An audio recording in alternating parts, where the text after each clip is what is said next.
Good morning. These are your BYU-Idaho Radio morning headlines for Monday, September 8th, 2025. Thanks for listening. I'm Alex Batman. Idaho Governor Brad Little recently proclaimed the week of September 7th as School Zone Safety Week. According to localnews8.com, AAA and the Idaho Association of School Recourse Officers are working toward a common goal, promoting school zone safety.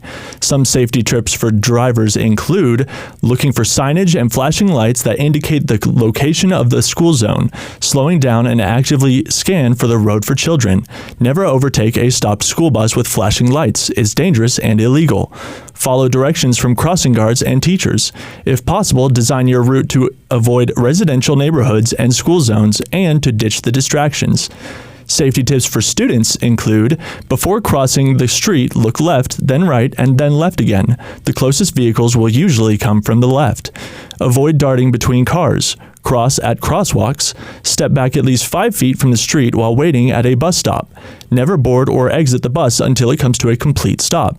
And if you're biking or on a scooter or skateboard, remember to wear a helmet. This Thursday, on September 11th, Bonneville County Fire District 1 will unveil a permanent monument honoring the victims and first responders of the 9/11 terrorist attacks. The ceremony begins at 7:30 p.m. at Fire District 1 headquarters on South Ammon Road. Veterans, first responders, local leaders, and community members are invited to attend. According to EastIdahoNews.com, the monument includes an authentic piece of steel from the Twin Towers, a lasting tribute to the nearly 3,000 lives lost and the courage shown that day. The project is a partnership between Fire District 1, the City of Ammon, and the nonprofit Heroes Defense. The program will feature remarks from Ammon Mayor Sean Coletti, a moment of silence, and the formal unveiling. Parking will be available nearby at the Ammon City Building and a local church. For more details, contact Bonneville County Fire District 1 or visit their Facebook page.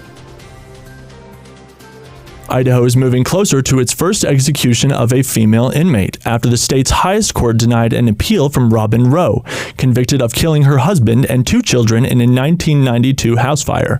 According to EastIdahoNews.com, Rowe's attorneys argued she had brain damage that her original lawyers failed to present during sentencing, which could have led to life in prison instead of the death penalty. But the Idaho Supreme Court ruled Thursday the claim was filed too late and could not be reconsidered. Rowe, now 67, has spent more than 30 years on death row and has repeatedly appealed her sentence.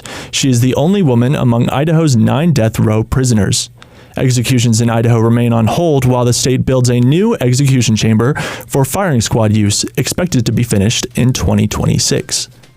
These have been your BYU-Idaho Radio morning headlines for September 8th, 2025. Thanks for tuning in. More news, interviews, and great content are available on our podcast feed. Search for BYU-Idaho Radio on your favorite podcast apps. We're on YouTube, Spotify, Apple Music, and more. You can also ask your smart speakers to play KBYI 94.3 FM. This is BYU-Idaho Radio, and I'm Alex Batman.